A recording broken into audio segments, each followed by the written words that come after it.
Hello बच्चों, welcome to three steps academy. इस chapter का हर एक टॉपिक हमने बहुत ही शानदार तरीके से कर लिया है और अभी हम इसके क्वेश्चंस करने वाले हैं। जितने भी इसके इंपॉर्टेंट क्वेश्चंस है, जिन क्वेश्चंस से आपकी खुद की, जब आप इसको पढ़ रहे हो, जो आप इसको स्टडी कर रहे हो, तो आपकी अंडरस्टैंडिंग बिल्ड हो और आपकी कॉन्सेप्ट्स क्लियर हो, तो उसके लिए हमने इसके सारे क्वेश्चंस यहां पर लेकर आए हैं। तो हम चलते हैं अपने नेक्स्ट क्वेश्चन पे। क्वेश्चन है, और ये क्वेश्चन हमारे पास ज्यादा इसको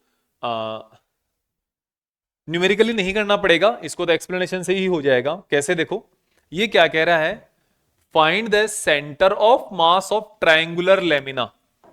लेमिना का मतलब triangular continuous plane. Triangular continue, एक तो देखो ट्रायंगुलर हमारे पास दो टाइप के हो सकता है। पहला ट्रायंगल हो सकता है इस तरीके का, यहां पे ये पॉइंट रखा हुआ है, यहां पे पॉइंट रखा हुआ है, यहां पे पॉइंट रखा हुआ है। ट्रायंगुलर वर्टेक्स जो होते हैं, जितने भी वर्टिसेज होते हैं, इन सब के ऊपर मास रखा हुआ। एक तो ये टाइप हो गया। दूसरा टाइप हो गया कि हमारे पास जो इसकी साइड्स है, इनकी साइड्स के ऊपर मास रखा हुआ है। इसकी साइड में मास रख दिया हमने यहां पर, जैसे कि रॉड रख दी। एक ये हो गया। और एक तीसरा टाइप का हो गया अपने पास ऐसा, जो खुद लेमिना है। लेमिना का मतलब हो गया हमारे पास इस तरीके का, जिसका जो मास है ना, वो पूरा कंप्लीट मास है, ऐसे पूरा का पूरा फिल किया हुआ है। कहीं ज्यादा मास नहीं है, कहीं कम मास नहीं है, पूरा over, just like a disc. Disc भी मान सकते हो, जैसे ये है ना, ये लेमिना है। अगर इसका फ्रेम में मास होता तो ये फिर लेमिना नहीं होता। इसमें पूरे में मास फिल किया हो तो ये एक तरीके से ट्रायंगुलर, ये रेक्टेंगुलर लेमिना हो गया, और ये अपने पास ट्रायंगुलर लेमिना दिया हुआ है, इसमें और कुछ भी नहीं है। ठीक है, तो अब आपको देखो इस ट्रायंगुलर लेमिना का मास क्या, इसका सेंटर ऑफ मास कहां होगा, ये फाइंड आउट करना है। तो ये फाइंड आउट करने के लिए मैं इस लेमिना को अलग अलग स्ट्रिप के अंदर कंसिडर कर लेता हूं। मान लो ये जो है ना, इस तरीके की एक रॉड है जो यहां पे रखी हुई है। फिर इसके ऊपर एक रॉड यहां पे मान लेता हूं, इसे छोटी। फिर इसके ऊपर एक रॉड यहां पे मान लेता हूं, छोटी। फिर एक रॉड यहां पे छोटी मान लेता हूं। फिर ऐसे मान लेता हूं, फिर ऐसे मान लेता हूं। तो अब आप बताओ इसका सबसे नीचे वाली का सेंटर मास कहां होगा। इन दोनों का मिड पॉइंट ही तो होगा यहां पे। इसका भी मिड पॉइंट होगा, इसका भी मिड पॉइंट होगा, इसका भी मिड पॉइंट होगा, इसका भी मिड पॉइंट होगा। तो यहां पे अगर आप इसका इस टाइम में देखोगे तो सारे के सेंटर ऑफ मासेस इधर होंगे, यहां तक।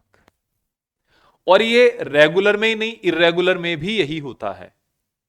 अगर मैं इसको इरेगुलर बना दूं थोड़ा, कि मेरे पास देखो ये इस टाइप से लेमिना है, तो भी इस टाइप से लेमिना है, और मैं इसको थोड़ा सा इस तरीके से बना देता हूं। ये हमने कंसिडर कर लिया, एक ये कंसिडर कर लिया, एक ये, एक ये, एक ये, एक ये। तो यहां पर भी इसका सेंटर मास कहां होता, इसके सेंटर पे होता, इसके सेंटर पे। इसके लिए इसका सेंटर, इसके लिए इसका सेंटर, इसके लिए इसका। तो यहां पर यही लाइन होती, ये थोड़ी इधर शिफ्ट हो गई। ये अगर रेगुलर जैसा दिखाई दे रहा तो आपका इधर शिफ्ट हो गया। तो अभी तक इस पूरे ट्रायंगल का नहीं आया सेंटर ऑफ मास, अभी तो केवल इसी का आया। फिर मैं इसको एक और लेयर कंसिडर कर लेता हूं। एक और लेयर कंसिडर कर लिया मैंने, वो एक तो इधर से हो गया, फिर एक इसका ये हो गया, फिर एक इसका ये हो गया, फिर एक इसका ये हो गया, फिर एक ये हो गया, एक ये हो गया, एक ये हो गया। अब इनका भी अगर सेंटर ऑफ मास चाहिए मुझे चाहिए अगर, तो इसका इसका सेंटर, अरे इसका सेंटर, इसका सेंटर, इसका सेंटर, इसका सेंटर, ऐसे करते करते ये यहां से लेकर यहां तक हो गया। तो फिर ये क्या है, जहां पे ये दोनों मीडियंस, ये दोनों मीडियन ही तो है। सामने वाली लाइन का मिड पॉइंट को जो मिला है सेंटर को या वर्टेक्स को, वो क्या मीडियन होता है, मीडियन होता है। और ये जो मीडियन है, इसी दोनों मीडियंस के ये जो क्रॉस इंटरसेक्शन जो हो रहा है, this intersection is known as a centre of mass. This will work as a centre of mass. ये इस तरीके से आपको कंसिडर करना है। जो मैंने आपको एक्सप्लेनेशन दी है वही एक्सप्लेनेशन, कि just consider small strips, combination of small strips of decreasing side. तो यहां का इन हर एक स्ट्रिप का सेंटर ऑफ मास कहां होगा, इसके सेंटर पे होगा। और इन दोनों के दो तरीके से आप कंसिडर करो, जहां पे आपका दोनों का इंटरसेक्शन हो, मेडिन्स का जो सेंट्रोइड जिसको आप बोलते हो, उस सेंट्रोइड पे इस ट्रायंगल का सेंटर ऑफ मास होगा, ट्रायंगुलर लेमिना का। और जो ट्रायंगुलर लेमिना है ये क्या है, यहां पे एक कंप्लीटली पूरा एक डिस्क की तरह, ट्रायंगुलर डिस्क की तरह काम करेगा ये। ओके, तो इस तरीके से समझना है। तो ये हो गया। आगे आगे है अपने पास three masses 3 kg, 4 kg and 5 kg are located at corners of equilateral triangle of side 1 meter located at the center of mass of system। आपके पास थ्री थ्री masses है, 3 kg, 4 kg, 5 kg एंड इसकी side कितनी है, 1 metre है triangle की side, और इसका centre of mass find out करना है। तो इसको फाइंड आउट करने के लिए देखो हम क्या करते हैं, ऐसे हम डायरेक्ट फाइंड आउट नहीं कर सकते कि अलग अलग मास है। तो हम यहां पर कंसिडर कर लेते हैं एक इस तरीके का रेफरेंस फ्रेम, और जो रेफरेंस फ्रेम होगा अपने पास, ये एक एक्स एक्सिस होगी, एक होगी हमारे पास वाई एक्सिस, और एक हम यहां पर कंसिडर कर लेंगे ट्रायंगल।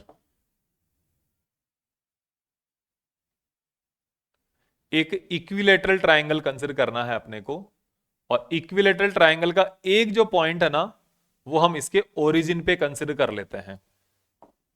ये ओरिजिन का 0 एंड 0, ठीक है।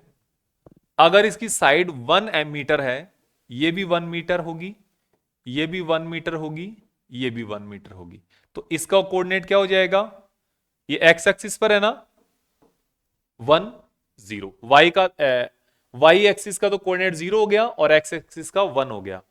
हमें इस वाले पॉइंट का कोऑर्डिनेट चाहिए, इस वाले पॉइंट का कोऑर्डिनेट चाहिए। तो इस वाले पॉइंट का कोऑर्डिनेट अगर एक्स वाला कोऑर्डिनेट देखो तो इसका मिड पॉइंट के तो ऊपर है जस्ट, तो ये तो हो जाएगा 0.5, या आप इसको कह सकते हो 1/2। एक्स कोऑर्डिनेट तो 1/2 हो जाएगा। वाई कोऑर्डिनेट आपको फाइंड आउट करना है, तो वाई कोऑर्डिनेट का मतलब हो गया कि यहां से कितनी हाइट है ये। अब यहां से ये वाली हाइट फाइंड आउट करने के लिए आपको ये आप देख लो, इसको जो भी है, ये पॉइंट अगर ए बी सी और ये आपने परपेंडिकुलर डाल के डी बना दिया, तो B D is equals to ये आपका A B square minus A D square. तो ए बी तो कितना है 1 है, ए डी कितना है 0.5 है, तो इसका मतलब हो गया 1 माइनस 1/4। ये 1/2 ही तो है ना, 1/2 का स्क्वायर, ये 1 का स्क्वायर, तो 1/4। तो इसको आप लिख सकते हो, और ये बी डी स्क्वायर चल रहा है, ध्यान रखना 3/4।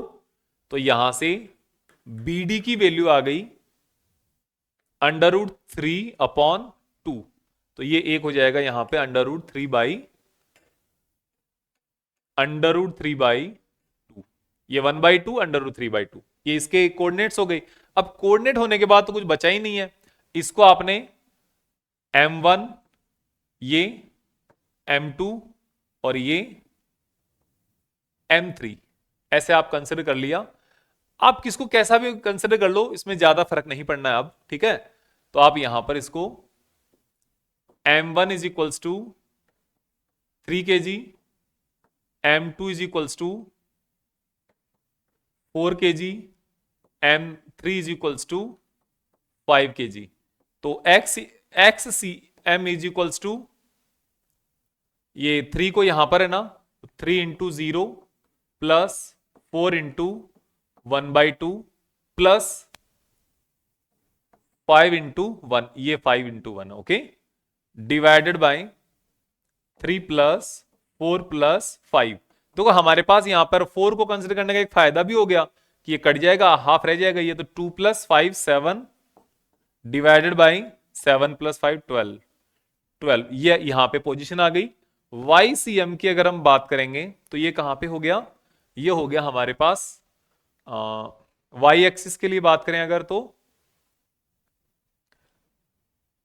0 × m1, तो 3 × 0, ये तो एज इट इज रहेगा, और 4 × √3/2 प्लस 5 × 0। 5 × 0 क्यों? क्योंकि वाई कोऑर्डिनेट इसका 0 है, डिवाइडेड बाई 3 + 4 + 5, और ये हो जाएगा आपके पास, ये तो दोनों 0 हो गए, और यहां पे 2 √3 डिवाइडेड बाई 12, तो ये हो जाएगा √3/6। तो ये √3/6 इसका y कोऑर्डिनेट हो गया। तो अगर आप अब इसको अगर देखोगे तो यहां पे ये यहां सी के आसपास बनेगा, इस तरफ थोड़ा सा, यहां थोड़ा ये आपका सेंटर ऑफ मास इसका निकल के आएगा। सेम आपका सिमिलर एग्जैक्टली आपका एक इस टाइप का एग्जाम्पल एनसीईआरटी में दिया हुआ है, और जो एनसीईआरटी में एग्जाम्पल है वो एकदम बिल्कुल एग्जैक्ट इसी टाइप का है, इसलिए मैंने ये चूज किया क्योंकि यहां पे 1 मीटर है, वहां पे आपको गिवन है हाफ मीटर, तो हाफ मीटर में ये कोऑर्डिनेट तो आपका 0 × 0, यहां पे हाफ एंड 0, और ये हो जाएगा इसको दोनों को, जैसे ये हाफ है ना तो वहां पे 1/4 हो जाएगा, यहां पे हो जाएगा इसका और हाफ, मतलब √3/4 हो जाएगा, ये 1/4 या √3/4, ऐसे आपको कंसिडर करना है, बाकी कैलकुलेशन सेम है। आगे देखते हैं, ये भी आपका एक एनसीईआरटी का एग्जांपल है। क्या है? Find the centre of mass of uniformly L shape lamina. ये एल शेप का लेमिना है, लेमिना का मतलब वही है कि ये पूरा कंप्लीटली भरा हुआ है, thin flat plate with dimension as shown in the figure, the mass of lamina is 3 kg।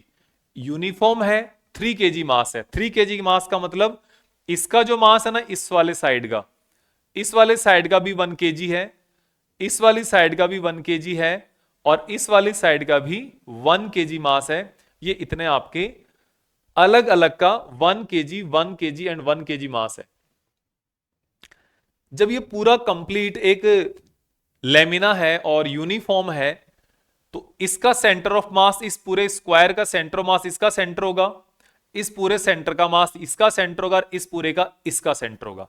मतलब अलग अलग स्क्वायर का जो अलग अलग सेंटर है वो उस पर्टिकुलर स्क्वायर का सीएम या सेंटर ऑफ मास रहेगा, जिसको यहां पे C1, C2 एंड C3 दिया हुआ है। तो C1 के कोऑर्डिनेट कितने लिख सकते हो आप? यहां से ये पूरा कितना है, ये पूरा यहां से यहां तक 2 मीटर है, तो ये 1 मीटर ये हो गया, ये आगे 2 मीटर हो गया, ये 1 मीटर ये हो गया, ये 2 मीटर हो गया। तो यहां पे दोनों तरफ से हाफ एंड हाफ है, तो इसका कोऑर्डिनेट हो गया 1/2 एंड 1/2। C2 ये वाला, इसका कोऑर्डिनेट कितना? 1 + हाफ, तो x साइड हो गया 3/2 और y तो 1/2 ये हाइट। फिर C3 का जो कोऑर्डिनेट है वो कितना? 1 + हाफ 3/2, एंड इधर से x साइड में तो ये 1, सॉरी ये x साइड में 1/2 है, ध्यान रखना x साइड में कितना है? 1/2 की, यहां से केवल हाफ ही चला है, हाइट ज्यादा हो गई, तो ये y साइड 3/2। ये आपका कोऑर्डिनेट्स हो गए इसके। अब आपको टोटल, अब इसका कोऑर्डिनेट फाइंड आउट करना भी, ये भी करने की जरूरत पड़ेगी क्या, है ना, इतने बुरे दिन थोड़ी आ गए। x cm is equals to mass सभी का 1 × 1 × 1 है, तो आप यहां पे लिखो ये चीज भी, m1 is equals to m2 is equals to m3 is equals to 1 kg। तो 1 kg m इंटू 1/2 प्लस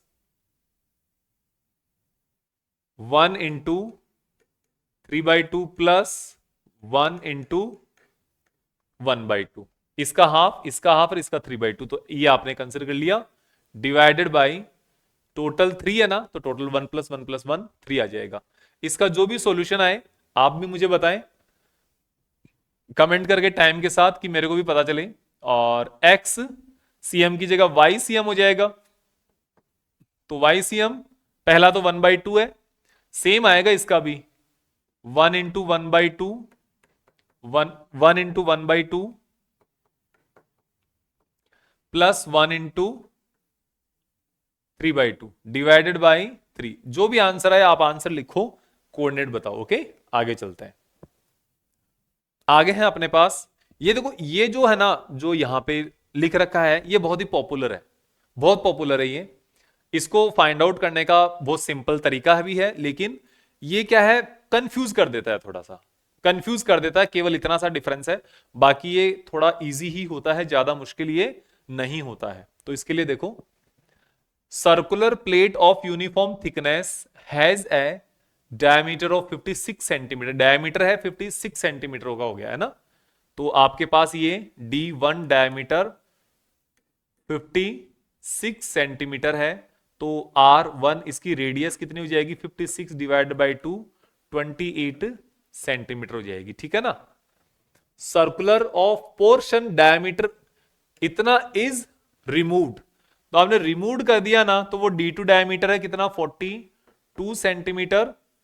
तो R2 is equals to 42 divided by 2 equals to 21 centimetre की रेडियस को आपने रिमूव कर दिया है from the edge of the plate, उसकी किसी एक एज की तरफ से। Find the centre of mass of remaining portion, centre of mass of remaining portion का आपको centre of mass find out करना है ना। तो देखो इस तरीके से समझ के चलते हैं, इसमें अपनी अपनी समझ का फर्क होता है और कुछ भी नहीं होता। देखो यहां पर आपके पास ये एक पूरा कंप्लीट एक सर्कल है, सर्कुलर डिस्क है ये, इस तरीके से कंसीडर करना आपको, ठीक है। जो सर्कुलर डिस्क है ये तो ठीक है, लेकिन इसका जो डायमीटर वो ये है। तो एक सेकेंड, इसको इस तरीके से हम कंसीडर कर लेते हैं। ये हमारे पास इसकी रेडियस भी हो गई, और रेडियस अगर हो गई तो इसका डायमीटर भी हम इजी वे में बना सकते हैं। ये इसका डायमीटर हो गया, है ना। अब देखो यहां पर इस डायमीटर में या इसमें एक, तो इसका सेंटर ऑफ मास कहां होगा, इस पूरे का सेंटर ऑफ मास होगा इस जगह पे। इसको कंसीडर कर लो C1, this centre of mass is C1, centre of mass of complete this body, body मतलब सर्कुलर प्लेट, ओके। फिर हमारे पास है यहां पर एक, इसको हमने यहां से रिमूव कर दिया, और ये कहां से, इसके किसी, हाँ यहां से, इस जगह से हमने इसको रिमूव किया। थोड़ा सा और बड़ा बना लेते हैं, क्योंकि इनकी उसमें ज्यादा डिफरेंस नहीं है इसलिए। और यहां से जो रिमूव किया, तो इसका भी तो सेंटर होगा ना, इसका भी तो सेंटर होगा जो रिमूव किया है, इसका पॉइंट यहां पर है, और इसका हम ये मान लेते हैं, इसका हमने रिमूव किया है इतना पोर्शन, पहले पूरा फ्लैट था, उसका सेंटर ऑफ मास C1 था, इतना हमने रिमूव कर दिया, तो इसका सेंटर ऑफ मास क्या हो गया यहां पर, C2, ये वाला हो गया C2। अब आप एक बात देखो कि इसमें ये वाला जो पोर्शन है ना, ये अगर ये पूरा भरा हुआ था, हम इसको थोड़ा सा इमेज मैं आपको ड्रॉ करके बता, जब ये पूरा ऐसे भरा हुआ था इसके अंदर, इसका ये पूरा भरा हुआ था, तब इसका सेंटर मास C1 था।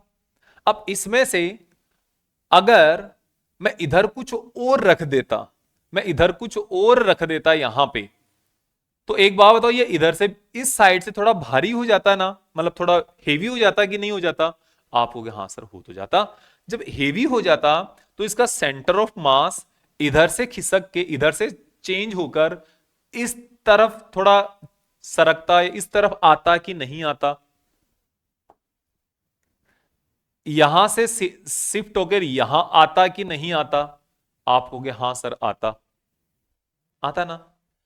तो अब लेकिन हमने भरा नहीं है इसको, हमने इसको क्या किया है, यहां से खाली किया है, और ये केवल सिर्फ और सिर्फ अब जो फिल किया हुआ है ना, वो केवल इस तरह यहां से फिल किया हुआ है, इस साइड से फिल किया हुआ है ये, सिर्फ और सिर्फ।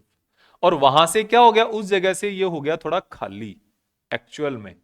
और जब खाली हो गया तो इसका मतलब क्या हो गया, सेंटर ऑफ मास खाली जिधर होता है उधर चेंज होता है, उधर जाता है, उधर मूव करता है, या जिधर मास ज्यादा होता है उधर मूव करता है। ये बताओ, बताओ, देखिए जल्दी सोचो, खुद से सोच लिया करो, जो मैं बोलता हूं ना बताओ, बताओ का मतलब आप खुद सोचो, सेंटर ऑफ मास उधर सरकेगा कि इधर सरकेगा। आप बोलोगे सर इधर सरकेगा, तो बिल्कुल सही बोलोगे, इस बात को आपको पूरे आधा नंबर मिलता है। तो यहां पे ये सेंटर ऑफ मास इस तरफ आएगा, जिसको मैं सी से रिप्रेजेंट करूंगा। ओके, ये हो गया आपका सेंटर ऑफ मास। अब हम यहां पर इसके सेंटर ऑफ मास का केवल फॉर्मूला लिखना है। हमारे पास R1 जो है वो 28 है, R2 जो है वो 21 है। अब आप इसको जिस तरह से देखते हो उसका, अब इसका मास भी तो फाइंड आउट करना है कि कितना मास रिमूव किया। M1 कितना है? M1 तो आपके पास, आप चाहे कैपिटल M कंसिडर कर लो, चाहे आप स्मॉल m कंसिडर कर लो, कोई फर्क नहीं पड़ता, M1 मास है। अब हमें यहां पर इसका जो M2 है ना वो फाइंड आउट करना है। M2 का मतलब एरिया ऑफ 2, सेकंड वाली का एरिया इनटू इसका यूनिट एरिया का मास, कि पूरा मास तो आपके पास क्या है? M है, M है, A नहीं है। यूनिट एरिया का मास, आप ऐसे बताओ कि मान लो इसका एरिया है 100 पहले वाली का, और इसका मास कितना है? इसका मास है मान लो 500 केजी। एक बार के लिए ये 500 केजी मास है, इसका 100 है। इसका एरिया अगर 50 है तो इसका मास कितना हो जाएगा? आधा हो जाएगा कि नहीं? आप बोलोगे हाँ हो जाएगा। अगर इसका मास 25 होगा तो 1/4 हो जाएगा कि नहीं? हाँ 1/4। कैसे आया? तो है ना, तो यूनिट एरिया का मास इनटू इसका टोटल मास, टोटल एरिया, यही तो हुआ। तो हमें भी यही कर रहे हैं कि 500 जो 500 है वो तो M हो गया मास, एरिया जो 100 है वो इसका ए हो गया, ये रहा एरिया, और जो इसका छोटी वाली का जो एरिया 50 बचा था वो A2 हो गया। सिंपल सी बात है। तो इस तरीके से काम करते हैं, आपको पता है ना। और अब इसका एरिया कितना होता है? ये देखो यहां से अपने पास आ जाएगा A2 पाई R2 square upon pi R1 square. R1 किसका? जिसका ओरिजिनल जो है वो, इनटू ओरिजिनल मास M। तो यहां से आपको पाई से तो पाई कैंसिल आउट हो जाएगा। ये R2 का मतलब 21, R1 का मतलब 28, पूरे का स्क्वायर कर सकते हैं हम क्योंकि दोनों के स्क्वायर है। और 28 को 20 ये 7 से कट जाएंगे 3, तो ये ऊपर 3 नीचे 4, तो ये आ जाएगा 9/16 M। ये आपके पास जो रिमूव्ड पार्ट है ना उसका मास होगा, और ये मास क्या होगा? हमेशा नेगेटिव होगा। नेगेटिव क्यों? क्योंकि यहां से हमने हटाया है इसलिए। तो इसके लिए आप देखो अब सेंटर ऑफ मास की कैलकुलेशन। अब सेंटर ऑफ मास हमेशा क्या होता है कि जो इसका पहले ओरिजिनल जो डिस्क थी कंप्लीट फिल की हुई, इसका हम सेंटर ऑफ मास मान लेते हैं ओरिजिन। इसको ओरिजिन यही कंसिडर कर लिया हमने, ये तो 0 0। और जो C2 जो होगा वो इसके कंपैरिजन में कितना? ये टोटल है पूरा 28, इसमें से 21 हट जाएगा, तो इस वाली का सेंटर ऑफ मास का एक्स एक्सिस में क्या हो जाएगा? 7, और y वाला क्या हो जाएगा? 0, क्योंकि यहां से ये 7 सेंटीमीटर आगे होगा इसलिए हो जाएगा, सीधी सी बात है। अब अपने को इसका centre of mass find out करना है, क्या? XCM। तो XCM क्या आता है? हमारे पास होता है M1 into X1 M2 into X2 divided by M1 plus M2। ये होता है कि नहीं होता है? y तो 0 0 है, तो y का तो कोई दिक्कत ही नहीं है, 0 ही आएगा। तो इसका हो जाएगा M1 का मतलब कैपिटल M जो ये वाला है, x का मतलब 0, प्लस M2 का मतलब M2 ये वाला है, माइनस 9/16 इंटू M। X2 कितना है? 7 है, डिवाइडेड बाई M1 कितना? पूरा M। M2 कितना? Minus 9/16 into capital M। अब आप इसको सोल्व कर दो। इसको जब आप सोल्व करोगे तो आपके पास M ऊपर से, तो ये पार्ट तो 0, तो ये 9 इंटू 7/16 इंटू M। देखो ये कितनी बड़ी कैलकुलेशन लग रही है ना, लेकिन एक्चुअल में इतनी बड़ी है नहीं। इधर आप 16 एलसीएम लेते हो तो 16 माइनस 9 7 इंटू M। अब देखो 16 से 16 कैंसिल आउट, M से M कैंसिल आउट, 7 से 7 कैंसिल आउट और आपका बचेगा ये 9 सेंटीमीटर। और वो भी कौन सा, -9 है। नेगेटिव का मतलब इसके सेंटर से 9 सेंटीमीटर इस तरफ हो जाएगा। तो जो सी बनेगा ना उसका कोऑर्डिनेट होंगे -9 इंटू 0। तो जो आपका ओरिजिनल सेंटर से 9 centimetre left, 9 centimetre left of C1, ये इसका आपका सेंटर ऑफ मास का बनेगा। अब इसका और भी कई तरीके से हो सकता है। हम ये भी तरीका ले सकते हैं कि यहां पर इसका हमने डेंसिटी रो ले ली या एम ले ली, स्मॉल एम या रो ले ली, तो रो के साथ इस एरिया को मल्टीप्लाई कर दिया और रो के साथ इस एरिया को रिमूव वाले को मल्टीप्लाई कर दिया, तो फिर उससे भी हो सकता है। लेकिन वहां पर आपकी कैलकुलेशन बढ़ जाएगी। इस कैलकुलेशन को शॉर्ट करने के लिए हमने यहां पर ले लिया। आप और भी अगर जैसे मान लो डाउट वगैरह अगर देखते हो तो वहां पर कैलकुलेशन बड़ी मिलेगी आपको। यहां पर हमारा कॉन्सेप्ट अगर क्लियर है तो कैलकुलेशन छोटी हो जाएगी, कॉन्सेप्ट क्लियर नहीं है तो कैलकुलेशन बड़ी हो जाएगी। बात तो एक ही है, ठीक है। तो इस तरीके से आप इसको देखो। अगला है अपने पास, show that centre of mass of a uniform rod of m and length l lies at the middle point of the rod. जो आपके पास यूनिफॉर्म रोड होती है ना, उसका सेंटर ऑफ मास कहां पे, इसके मिड पॉइंट पर एग्जिस्ट करता है, ये बताओ आप। चलो इसका इसी का देखते हैं। इसके लिए हम क्या कर लेते हैं, एक सबसे पहले तो एक्सिस देख लेते हैं ना। ये अपने पास कोई भी एक एक्सिस है और जो फिर हम एक रॉड कंसिडर कर लेते हैं कि अपने पास जो एक रॉड है वो यहां से स्टार्ट होकर ये एक अपने पास एक रॉड आ गई, ठीक है। इस रॉड की जो लेंथ है यहां से L, इसकी टोटल कंप्लीट लेंथ है। इस रॉड के लिए हम यहां से इसके इस जगह से x डिस्टेंस पर एक कोई छोटा सा सेगमेंट कंसिडर कर लेते हैं जिसकी जो थिकनेस है वो कितनी है d। इसकी डिस्टेंस यहां से x है और इसका जो मास है वो कितना है, सॉरी, इसका जो मास वो हम मान लेते हैं dm। छोटी सी अगर dx थिकनेस है तो इसका मास dm है और थिकनेस इसकी dx हमने कंसिडर कर ली। तो हमें पता है जो सेंटर ऑफ मास का जो फॉर्मूला है फॉर कंटिन्यूअस मास डिस्ट्रीब्यूशन वो क्या होता है। अगर मैं इसका XCM की बात करूं तो ये हो जाएगा integration of x into dm divided by m, यही तो होगा। अब आप ये देखो इसका जो dx डिस्टेंस, dx जो एलिमेंट है, इस dx एलिमेंट की वैल्यू कितनी होगी, जो dx थिकनेस है इसकी, इसके अंदर मास कितना होगा टोटल। तो आपको ये जो मास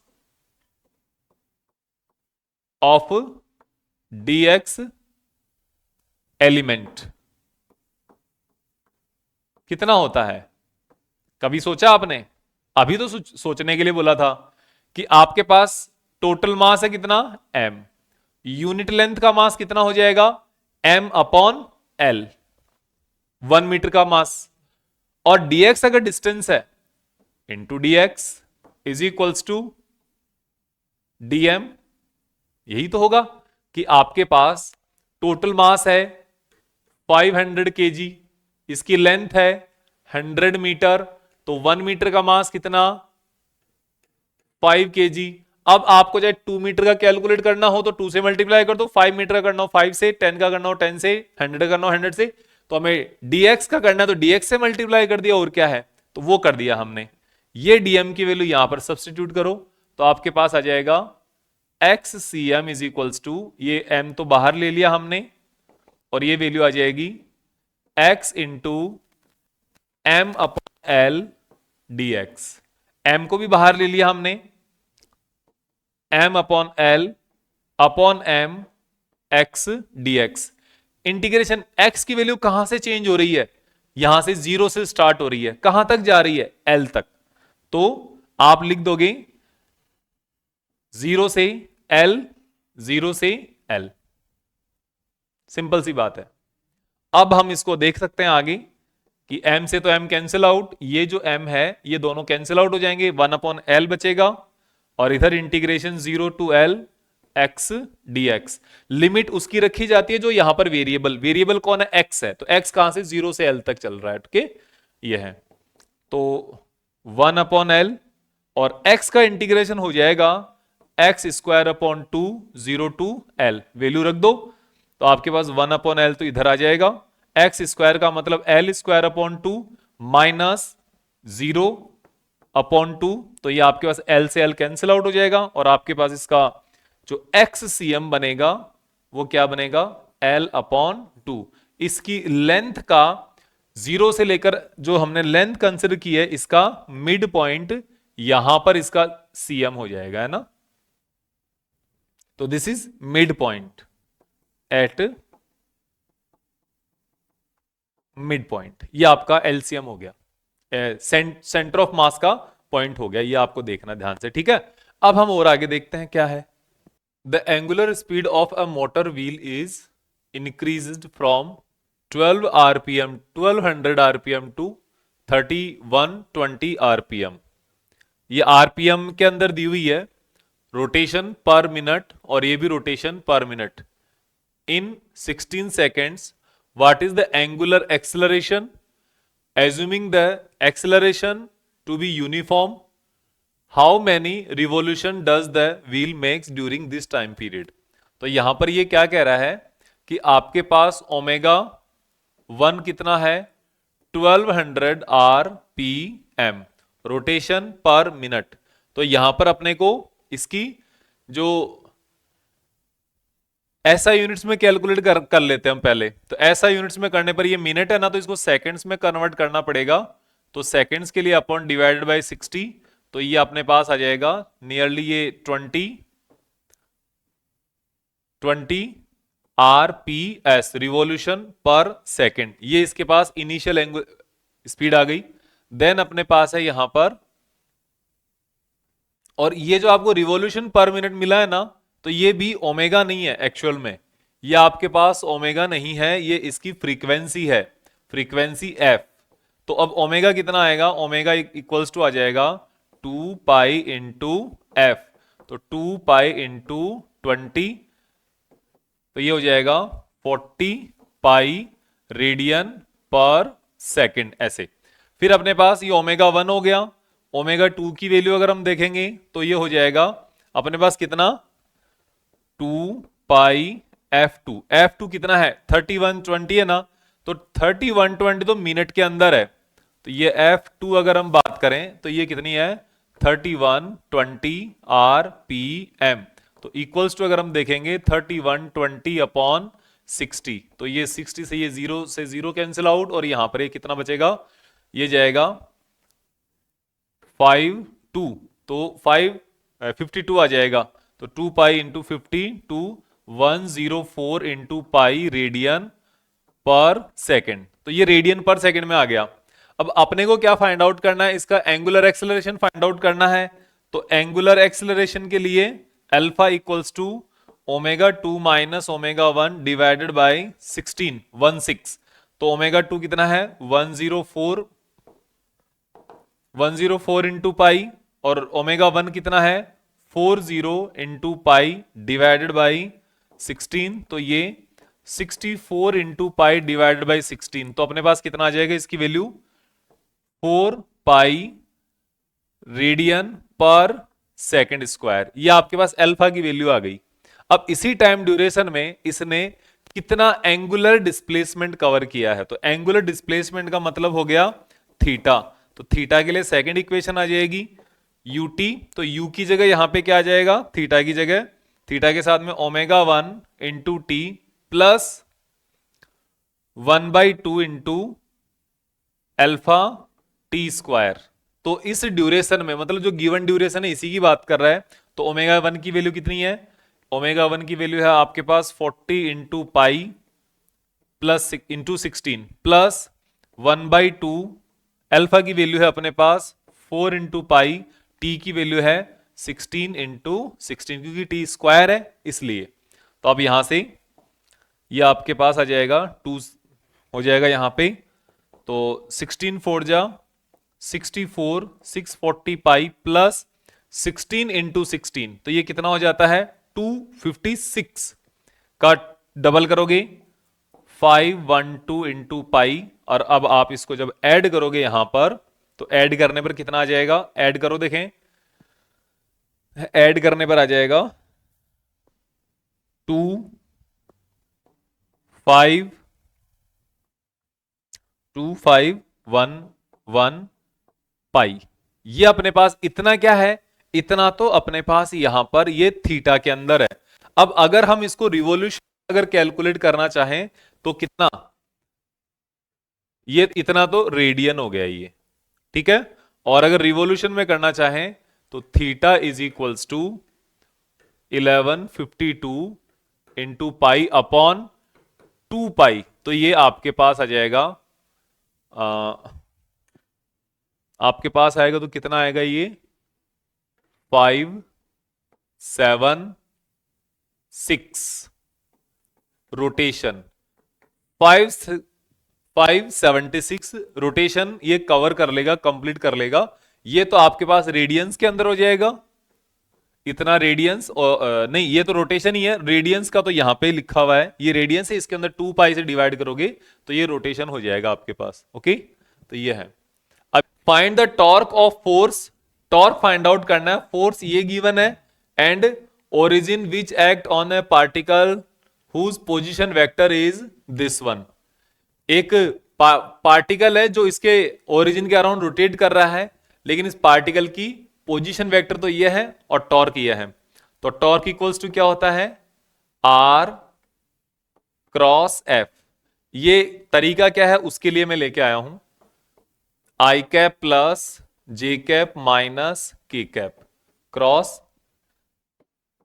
7 आई कैप जे कैप माइनस 5 के कैप। इसको आप कैसे करोगे, डिटर्मिनेंट बनाओ आई जे एंड के, फिर पहले फर्स्ट वाले का रखो 1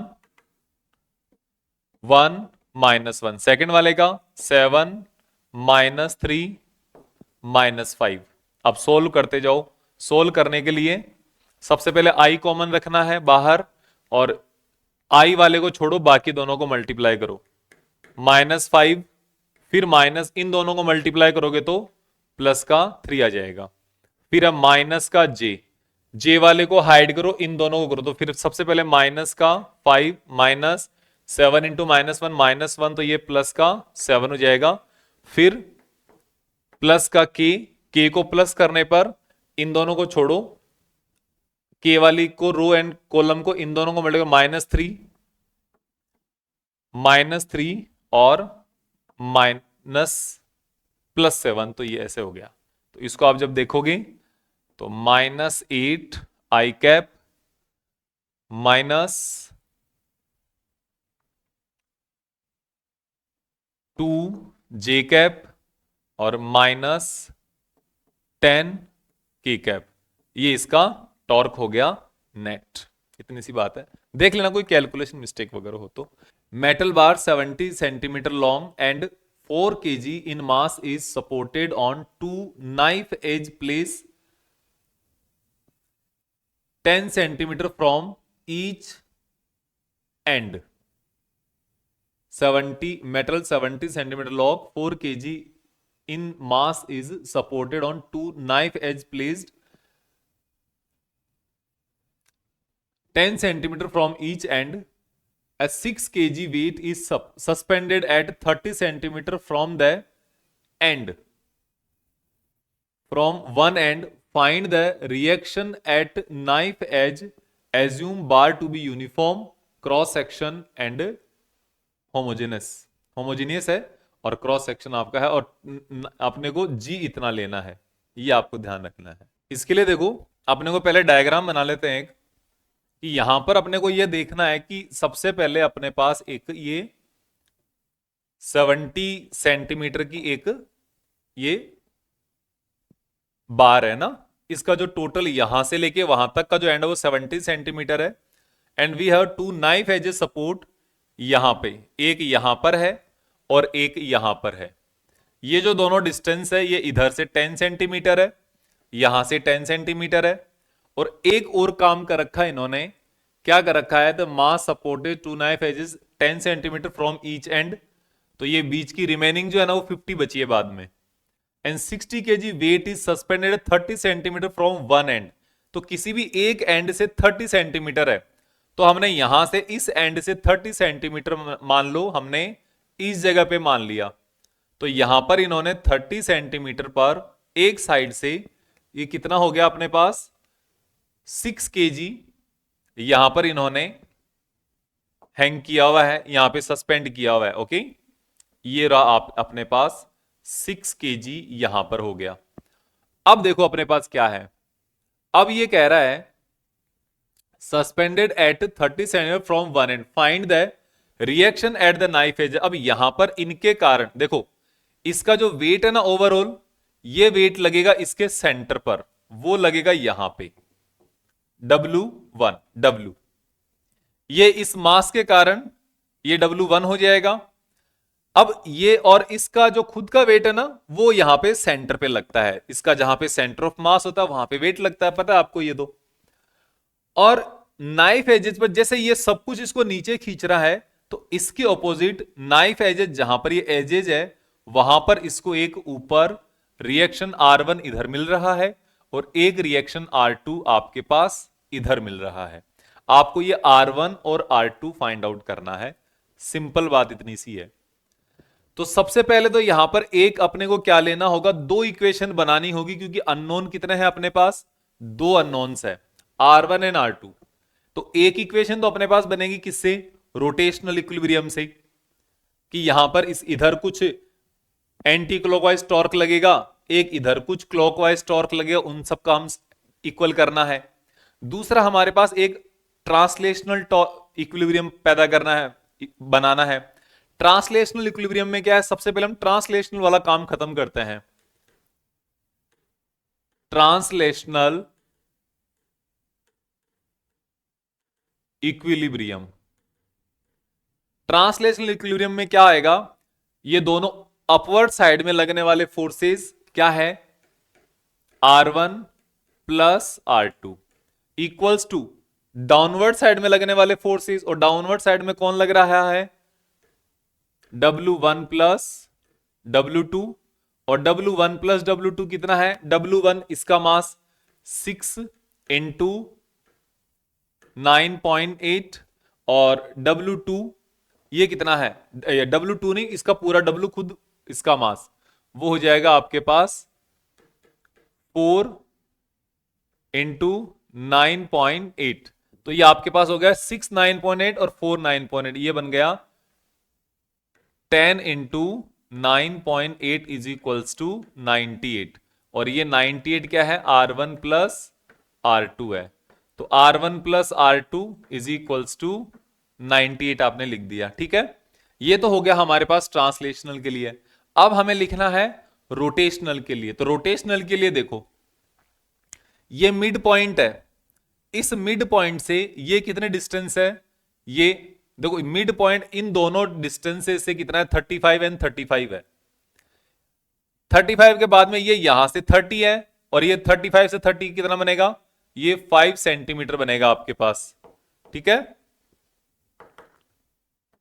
ये 5 सेंटीमीटर। इसके बाद 35 से ये कितनी दूर है, ये है अपने पास 25 सेंटीमीटर, यहां से यहां पर, और यहां से यहां पर भी 25 सेंटीमीटर दूर है। ये आपके पास काम हो गया। अब यहां पे देखो वेट कौन कौन लगा रहा है, क्या ये वाला लगने वाला वेट कभी भी टॉर्क जनरेट करेगा क्या, नहीं करेगा, क्योंकि हम इस ये तो सेंटर पॉइंट मिड पॉइंट है, इसके रिस्पेक्ट में हम बाकी को कैलकुलेट करेंगे, तो ये तो वैसे ही पार्टिसिपेट नहीं करेगा मिड पॉइंट वाला, और ये तो वैसे ही पूरा रॉड का है, इसका अलग से वेट नहीं है। ओके, दूसरा ये रिएक्शन फोर्स है ना, ऊपर फोर्स लगा रहा है, इसका टॉर्क जनरेट होगा इस डायरेक्शन में, क्लॉकवाइज डायरेक्शन में, इसका टॉर्क जनरेट होगा इधर से एंटी क्लॉकवाइज डायरेक्शन में, और ये जो पार्टिकल, ये जो बॉडी है, ये टॉर्क जनरेट करेगी अपने पास किधर, इधर एंटी क्लॉकवाइज डायरेक्शन में। तो हमारे पास यहां पर 3 टॉर्क जनरेट हुए हैं, इन तीनों को हमें, तीन में से ये दोनों एंटी क्लॉकवाइज डायरेक्शन में है, ये क्लॉकवाइज डायरेक्शन में है, तो इनकी वैल्यू लिख दो।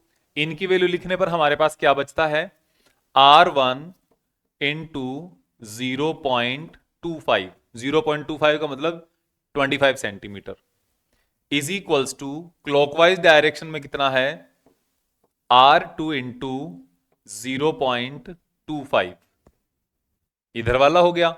अब ये भी तो क्लॉकवाइज डायरेक्शन में है, प्लस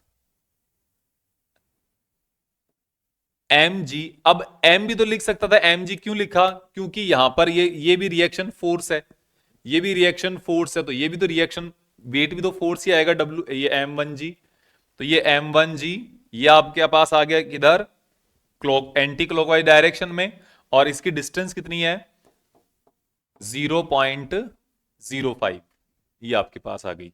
अब इन दोनों को हम, इस R2 को इधर ले आए या R1 को इधर ले जाएं, कोई R1 R2 को ही इधर ले आते हैं, तो हमारे पास हो गया R1 माइनस R2, कॉमन आ जाएगा 0.25 इज इक्वल्स टू M1 कितना है 6 है, G कितना है 9.8 है, और ये कितना है 0.05 है।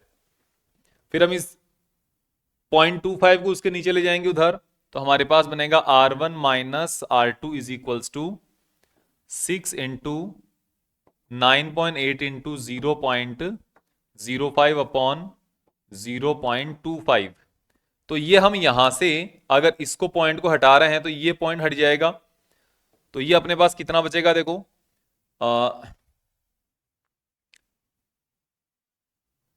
5 इंटू 6, और 5 इंटू 6 ने इसी को पहले हम कट कर देते हैं यहां पे, तो ये हमारे पास 5 से नीचे 5 बच गया।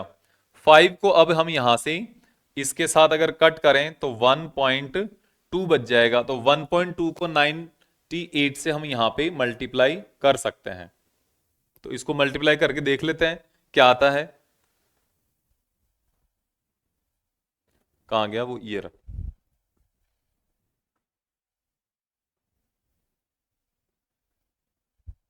ये आएगा अपने पास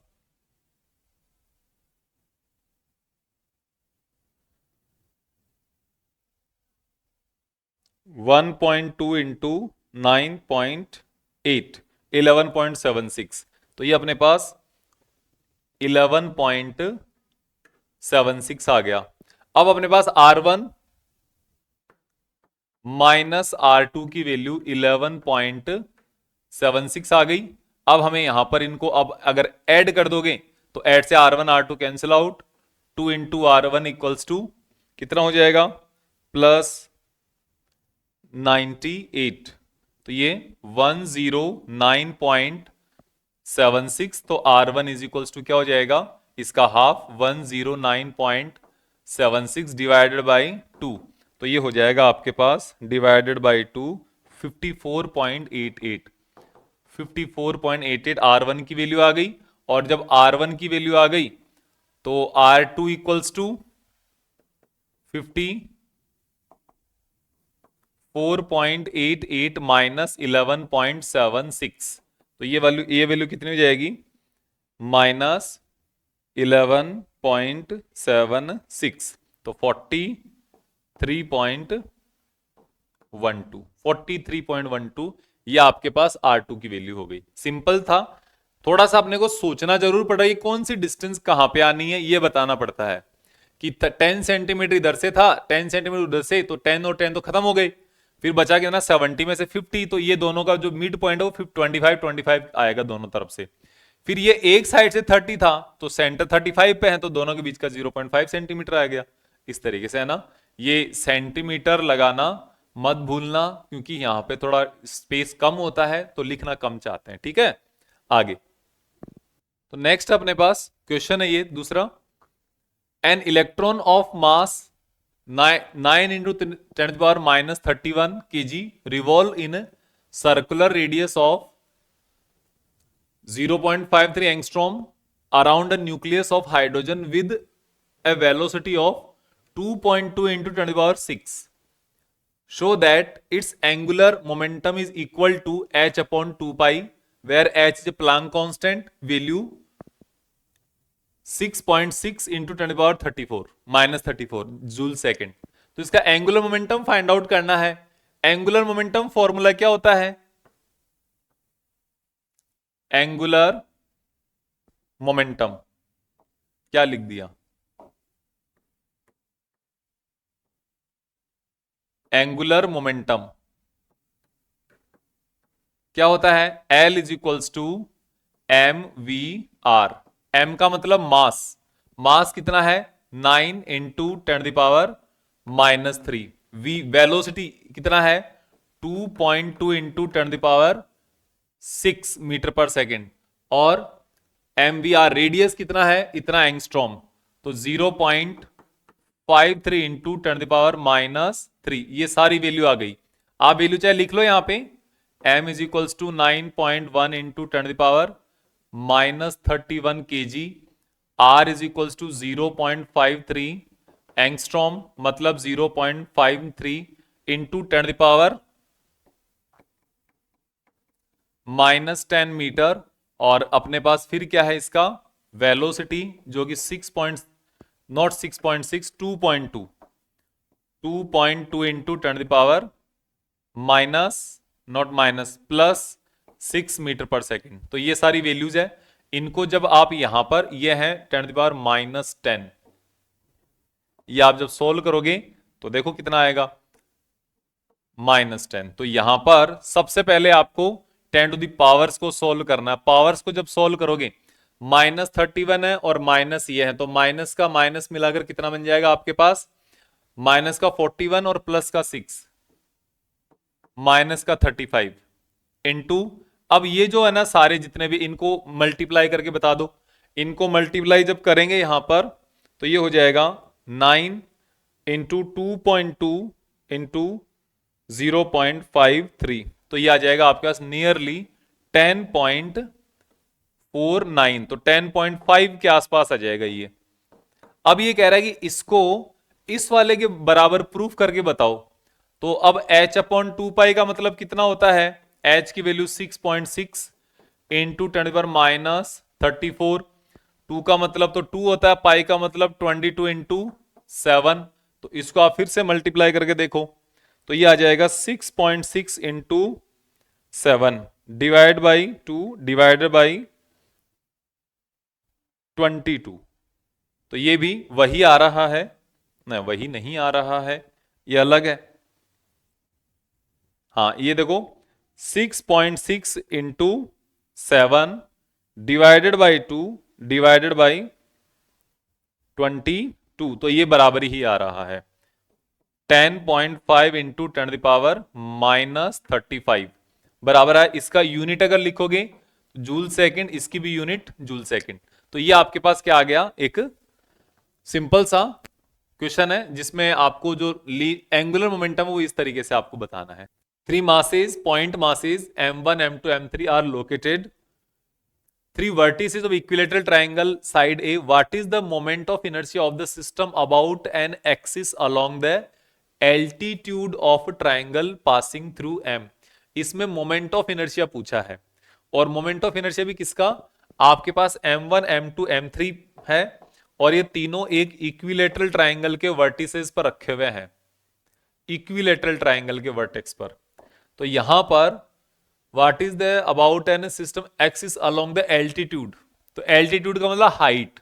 तो ये वाले जो एक्सिस है ना, इसके अबाउट एक आपने यहां पर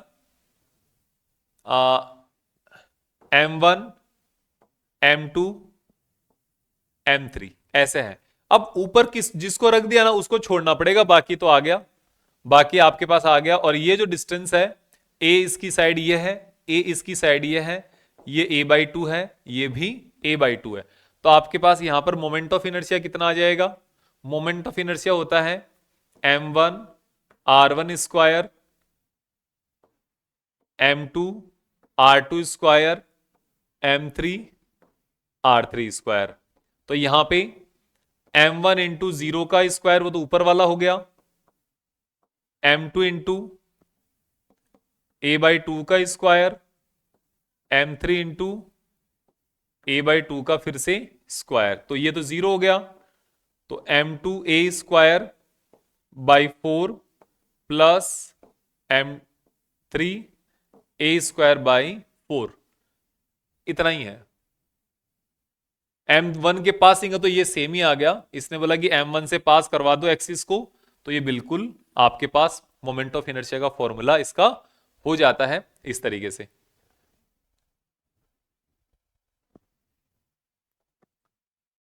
फिर अपने पास 4 particles of mass 4 kg, 2 kg, 3 kg and 5 kg are respectively located at the four corners of ABC and D of a square of side 1 meter। 1 metre की इसकी स्क्वायर की साइड है। As shown in figure, calculate the moment of inertia of the system about, moment of inertia find out करना है। अब axis कौन कौन सी है देखो, पहली है an axis passing through the point of intersection of the diagonal and perpendicular to the plane. देखो इस वाली एक्सिस के जो मेरे पेन के इधर वाली है ना, ये वाली एक्सिस है।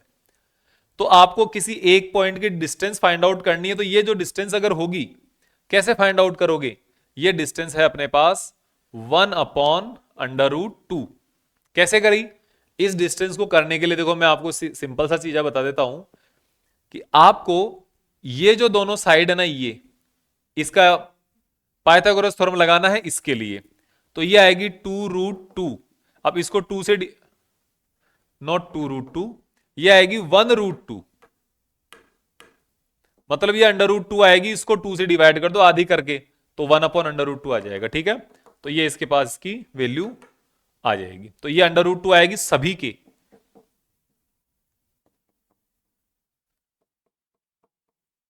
ठीक है, अब क्या करना है, इससे अगर पासिस करनी है तो m1 किसी को भी ले लो यार, क्या दिक्कत है, m1 r1 square, m2 r2 square, m3 r3 square, m4 r4 square.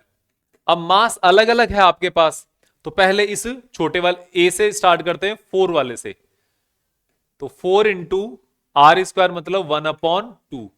फिर है m2 कौन सा है, 2 kg है नीचे वाला, 2 इंटू 1/2, 3 इंटू 1/2 और 5 इंटू 1/2। तो सब में से 1/2 तो कॉमन ले लो, 4 + 2 6 और 6 + 8 14, मतलब ये आ जाएगा 7 kg इंटू मीटर स्क्वायर, ये इसका मोमेंट ऑफ इनर्शिया। फिर दूसरा है साइड ए बी के अलोंग, इस ए बी साइड के अलोंग फाइंड आउट करना है, तो ये तो 0 हो जाएंगे, इन दोनों का मल्टीप्लाई करके रख देना। About A B, about A B, तो ए बी के लिए ये पूरा नहीं लिखा, अबाउट ए बी, तो ए बी के लिए आपको क्या करना है, ये 1 आ जाएगा, 5 इंटू 1 का स्क्वायर, 3 इंटू 1 का स्क्वायर, तो आपके पास 8 kg मीटर स्क्वायर। अब देखो चारों को यूज किया है यहां से, फिर भी इसका मोमेंट ऑफ इनर्शिया 7 ही है, लेकिन केवल एक के साइड में दोनों को इनको काम में लिया है, फिर भी कितना हो गया, ये चीज है। फिर हमारे पास diagonal B D, diagonal B D, B D का मतलब ये वाला, तो यहां से ये परपेंडिकुलर डिस्टेंस कितनी है, ये है, तो इसके लिए कितना आ जाएगा, 4 इंटू 1/2 प्लस 3 इंटू 1/2, तो आपके पास आ जाएगा ये 7 1/2, तो ये 3.5 kg मीटर स्क्वायर। तो इस तरीके से इजी क्वेश्चन था ये। फिर है a solid cylinder rolls down an incline plane, incline plane पर रोल डाउन हो रहा है, it's mass is 2 kg and radius 0.1 metre.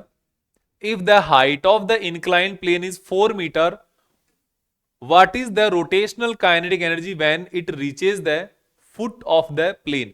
इसकी rotational kinetic energy find out करनी है जब ये इसके नीचे इसके फुट पर पहुंच जाता है, फाइनल जगह पे पहुंच जाता है, तो रोटेशनल काइनेटिक एनर्जी का फॉर्मूला या वैल्यू वहां पर हमें बतानी है। तो इसके लिए देखो यहां पे हमें ओमेगा चाहिए होगा। एक तो रोटेशनल काइनेटिक एनर्जी का फॉर्मूला क्या होता है, वो होता है 1/2 आई ओमेगा स्क्वायर, ये होता है। लेकिन आई ओमेगा स्क्वायर फाइंड आउट करने का हमारे पास इसमें कोई तरीका नजर आ रहा है क्या? अभी तक तो नहीं है। आई की वैल्यू तो हो जाएगी हमारे पास क्या, 1/2 m आर स्क्वायर। क्यों? सॉलिड सिलेंडर के लिए है ना, मोमेंट ऑफ इनर्शिया इतना ही होता है, ओमेगा स्क्वायर चाहिए। तो इसके लिए क्या करेंगे कि इसकी हाइट पे जो पोटेंशियल एनर्जी है, जैसे कि ये हाइट से कुछ आएगा तो पोटेंशियल एनर्जी लेके आएगा, इसकी पोटेंशियल एनर्जी है mgh। और जैसे नीचे आ रहा है तो नीचे आने के बाद इसकी जो काइनेटिक एनर्जी होगी वो कितनी होगी, वो काइनेटिक एनर्जी की 1/2 mv square plus 1/2 I omega square. ठीक है, and this is equals to mgh। और v इक्वल्स टू क्या होगा हमारे पास, v इक्वल्स टू होगा ओमेगा इंटू आर। यही तो होगा ना लीनियर वेलोसिटी और एंगुलर वेलोसिटी में रिलेशन। और I इक्वल्स टू क्या होगा, 1/2 m इंटू आर स्क्वायर। तो ये जितनी भी वैल्यू है उसके अंदर रख देंगे, और ये आर भी, ये जो आर है तो ये भी आर रहेगा, तो ये वाली वैल्यूज यहां पे रखो, तो आपके पास आएगा 1/2 m omega square R square plus 1/2 into 1/2 m R square into omega, omega square. तो कॉमन कौन आ रहा है, कॉमन आ रहा है m R square omega square. ये 1/4 है, ये 1/2 है, तो ये आ जाएगा 3/4। किसके बराबर, ये सामने वाली पोटेंशियल एनर्जी के बराबर, mgh, mgh। तो m से m कैंसिल आउट, m से m cancel out. Omega square हमारे पास कितना बन जाएगा, omega square equals to gh upon R square 4/3। और हमें क्या चाहिए, इसकी काइनेटिक एनर्जी चाहिए। तो रोटेशनल काइनेटिक एनर्जी के लिए, रोटेशनल काइनेटिक एनर्जी 1/2 के आर, 1/2 आई ओमेगा स्क्वायर। तो आई की वैल्यू तो हम वो रख देंगे m 1/2 m आर स्क्वायर, और ओमेगा स्क्वायर की जगह ये रख देंगे जो इधर से हमने कैलकुलेट किया है, 4 into G H upon 3 R square. अब ये हमारे पास आ गया सब कुछ, क्या 1/2 1/2 तो 4, m का मतलब कितना केजी, 2 केजी। इसकी रेडियस है 0.1, रेडियस रखने की जरूरत ही नहीं पड़ी क्योंकि ये इसका रेडियस से रेडियस कैंसिल आउट हो गया। तो हमारे पास ऊपर बचेगा 4, हाँ नीचे बचेगा 3, जी की वैल्यू 10 रख दो, और हाइट कितना हो जाएगा, हाइट हो जाएगा 4 मीटर। हाइट ऑफ ये आपके पास 4 मीटर हो जाएगा।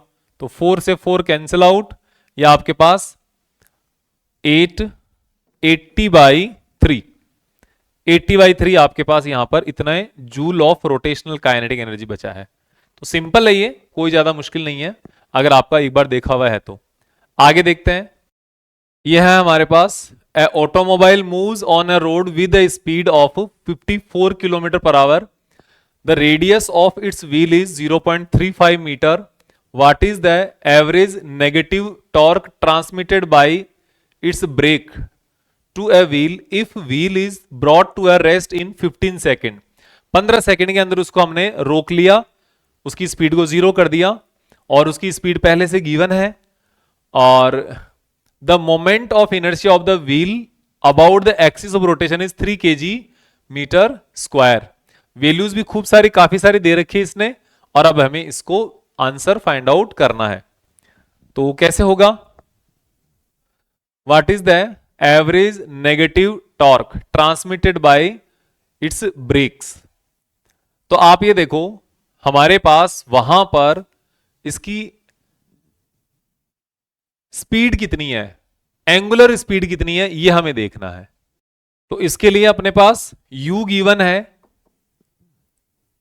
54 किलोमीटर पर आवर। तो 54 किलोमीटर पर आवर को मीटर पर सेकंड में कन्वर्ट करना है, तो कितना हो जाएगा, 15 मीटर पर सेकंड हो जाएगा। इसको 5/18 से मल्टीप्लाई करके मीटर पर सेकंड में कन्वर्ट हो जाता है। और फिर इसके बाद इसकी जो रेडियस है व्हील्स की वो है 0.35 मीटर। तो हमारे पास ओमेगा इक्वल्स टू कितना, u upon R. Omega not हो जाएगा initial velocity, initial angular velocity. तो ये है अपने पास 15/0.35। तो आप इसको लिख सकते हो 1500/35 रेडियन पर सेकेंड। और फाइनल एंगुलर वेलोसिटी कितनी है, वो 0 है। तो आपके पास एंगुलर एक्सेलरेशन कितना आ गया, omega minus omega naught upon T. 15 second है टी, तो आपके पास क्या आ गया, इसको ऐसे भी लिख सकते हो टी माइनस टी नॉट, ऐसे भी लिखा जा सकता है। तो ये 1500 upon 0 minus 1500 upon 35 divided by 15। तो ये आ जाएगा अपने पास 1500 अपॉन 35 अपॉन 15। ये आपके पास अल्फा की वैल्यू आ गई। आपको क्या चाहिए था, आपको टॉर्क चाहिए। तो torque equals to I into alpha. I की वैल्यू कितनी है, 3 kg मीटर स्क्वायर, और अल्फा की वैल्यू कितनी है, वो आ गया 15 अपॉन 15 इंटू 35। तो इससे ये कटेगा तो 100, और ये इससे 300 अपॉन 35।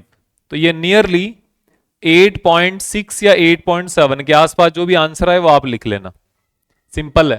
तो इसको रोकने के लिए इतनी आपको काइनेटिक इसका रिटार्डिंग टॉर्क लगाना पड़ेगा, नेगेटिव टॉर्क लगाना पड़ेगा। आगे देखते हैं। फिर अपने पास a cord wound around the circumference of a wheel of diameter 0.3 meter। circumference of diameter, diameter given है कोड का, और axis of the wheel is horizontal. The mass of 0.5 kg is attached at the end of the cord and it is allowed to fall from rest. If the weight falls 1 meter in 4 seconds, what is angular acceleration of the wheel? Also find out moment of inertia of the wheel।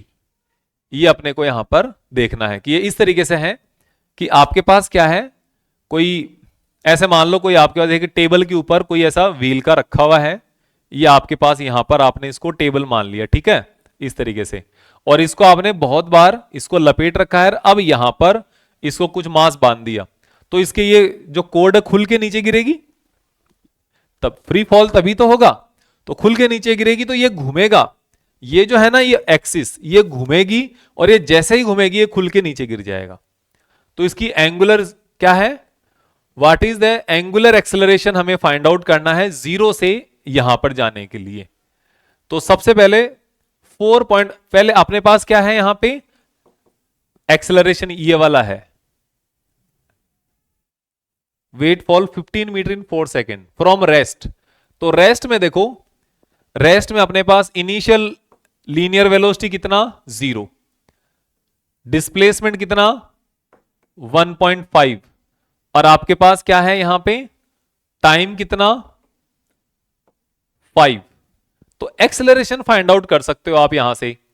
तो ये second 4 है, 5 नहीं है, time कितना है 4 second है। तो acceleration कैसे फाइंड आउट करोगे आप, इसका एक्सेलरेशन डिस्टेंस वाले से फाइंड आउट करोगे, ut प्लस 1/2 at स्क्वायर। तो इसकी वैल्यू आ गई 1.5, इसकी वैल्यू 0, 1.8 a की वैल्यू देखते हैं कितनी आती है, और इसका 4 × 4 सेकेंड। तो ये इधर जाएगा, तो a इज इक्वल्स टू आ जाएगा 3/16 मीटर पर सेकेंड स्क्वायर। ये तो आपके पास ये वाले आ गया। आपको क्या चाहिए था? आपको चाहिए था इसका एंगुलर एक्सेलरेशन। तो angular acceleration alpha equals to क्या होता है? a इंटू आर, या a अपॉन आर होता है, a अपॉन आर होता है। तो a कितना है? 3/16।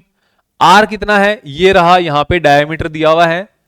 तो r इज इक्वल्स टू हो गया आपके पास, r इज इक्वल्स टू कितना हो गया?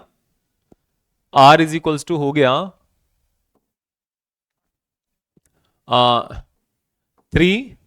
0.3/2, 0.15 मीटर। तो ये r की वैल्यू आ जाएगी 0.15 मीटर। तो इसको आप लिख सकते हो 300/16 इंटू 15। तो ये आपके पास इसकी वैल्यू आ जाएगी। अब आप इसको अगर काटना भी चाहोगे तो ये 4 से कितना कटेगा? ऊपर 75, और नीचे ये कितने से कटेगा? 4, और 75 इससे कटेगा। तो ये आपके पास कितना आ जाएगा? 5। तो 5/4 इसका एंगुलर स्पीड हो गया, एंगुलर एक्सेलरेशन। और मोमेंट ऑफ इनर्शिया के लिए अपन क्या करेंगे? यहां पर ये अपने पास एक्सेलरेशन तो आ गया है, एंगुलर एक्सेलरेशन। तो यहां पे टॉर्क कितना जनरेट हो रहा है, क्योंकि इसको नीचे खींच रहा है। जैसे ये कहां पर गया अपने पास? जैसे ये मान लो ये नीचे खींच रहा है, इस इधर पकड़ के तो ये घूम रहा है इधर। तो यहां पे इसकी टॉर्क कितना जनरेट हो रहा है ये देख लो। तो टॉर्क के लिए force into perpendicular distance, force कितना? ये फोर्स कौन सा हो रहा है यहां पर? mg के कारण नीचे जा रहा है। r mg कितना है? kg 0.5, mg को 10 ले लो, ज्यादा स्पेसिफाई करने की जरूरत नहीं है। तो ये 0.15। ये आपके पास टॉर्क आ गया। आपको क्या चाहिए? टॉर्क की वैल्यू एक ये भी होती है I इंटू अल्फा। तो आपके पास I इंटू अल्फा की वैल्यू आ गई। इसको मल्टीप्लाई करने पर 5 इंटू 0.15। तो I इक्वल्स टू कितना आ जाएगा? I इक्वल्स टू आ जाएगा 5 इंटू 0.15 अल्फा। तो आप इसके लिए कहोगे अल्फा इक्वल्स टू कितना? अल्फा इक्वल्स टू आपके पास आ जाएगा ये वाली वैल्यू, नीचे 5 और ऊपर 4। तो 5 से 5 कैंसिल आउट, 4 ऊपर जाएगा। तो ये आ जाएगा आपके पास 0.6 kg metre square, 0.6 kg into metre square. ये आपके पास की वैल्यू आ गई। ठीक है, तो इस तरीके से देखना है। आगे हैं अपने पास ये क्या कह रहा है? Cord of negligible mass found on a rim of flying wheel of mass 20 kg। इस व्हील का मास है 20 kg, radius 20 centimetre. A steady pull of 25 newton is applied on the cord as shown in the figure. यहां पे ये 25 Newton का पुल लगा रखा है यहां पे। The flywheel is mounted on a horizontal axle with frictionless bearings. जो हमने अभी जस्ट क्वेश्चन किया था ना, ये सेम वही क्वेश्चन है। Compute the angular acceleration of the wheel, angular acceleration of the wheel, and find the work done by the pull when 2 meter of the cord is unwounded, and also find the kinetic energy of wheel at this point. Assume that wheel start from the rest. Compare answer B and C. देखो एक बात बताऊं, ये सारा कुछ अभी जो किया था सिमिलर है। आपको ये खुद को कर लेना है और नोट कर लेना, आप इसको स्क्रीनशॉट ले लेना, नोट कर लेना। फिर अपने पास 3 bodies of a ring, a solid cylinder and solid sphere roll down the same inclined plane without slipping। 3 bodies, ring होती है, सॉलिड सिलेंडर होता है और सॉलिड स्फेयर होता है, सारे रोल डाउन कर रहे हैं on incline plane without slipping. They start from rest, सारे रेस्ट से स्टार्ट हो रहे हैं। Radii of the bodies are identical. Which body reaches ground with maximum velocity, maximum velocity के साथ कौन आएगा? तो इसके लिए हमने जो किया था ना, ये वाला जो हमने डेरिवेशन किया था वहां पे काम करो। आपको अपने आप खुद को आंसर निकालना है। ये मैं आपको हिंट दे देता हूं, इसका जो आपके पास जो सॉल्यूशन जो आया था, इसका हिंट दे दूंगा मैं आपको। ये देखो ये रहा, g sine theta upon a plus I, यह है g sine theta upon 1 plus I upon M R square is equals to, acceleration का फॉर्मूला है। आपके पास क्या है, रिंग के लिए आई कितना होता है, एक्सिस ऑफ रोटेशन सबकी सेम है, यही है। तो रिंग के लिए आई इक्वल्स टू होता है M R square. Solid cylinder के लिए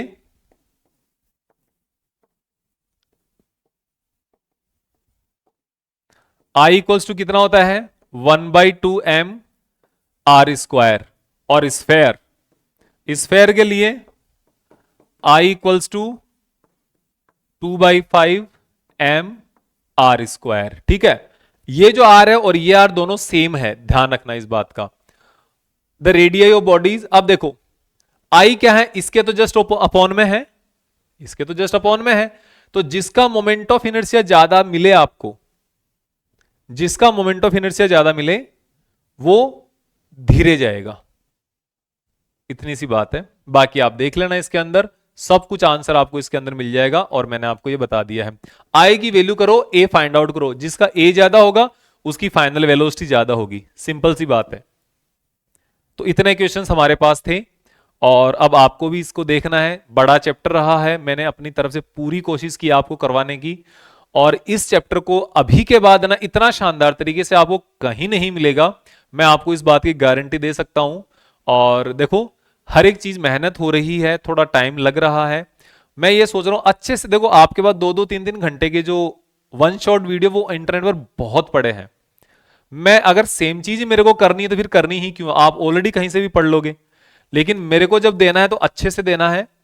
तो इसलिए मैं आपके लिए ये शानदार तरीके से बना के ला रहा हूं, और इसके लिए मेरे को एक वीडियो के अंदर 2 दिन का टाइम लग रहा है। मैं कोशिश करूंगा आप डेली डालना स्टार्ट करूं एक वीडियो, लेकिन फिर भी देखो टाइम थोड़ा लग रहा है। ये चैप्टर भी थोड़ा बड़ा भी था और लेंथी भी था। आज मैं पूरे दिन से मेरे को नियरली 16 आवर्स से ज्यादा हो गए इसकी नोट्स बना के, क्लास लेकर, क्वेश्चंस डाल करके उसको एक्सप्लेन करने हुए। तो 16 आवर्स से ज्यादा की जो मेहनत है वो आपके लिए 5 या 6 घंटे के अंदर आती है। तो इसको ज्यादा से ज्यादा शेयर करें, अपने फ्रेंड्स के साथ शेयर करें। आप भी पूरा वीडियो देखें, जितने भी वीडियो आते हैं, और लाइक करके जरूर बताएं वीडियो कैसा लगा आपको, कमेंट करके बताएं, और अपने दोस्तों के साथ शेयर करें और लोगों के साथ शेयर करें, जिससे कि जल्दी से जल्दी अपने साथ भी और भी लोग जुड़ें। और थैंक यू वेरी मच।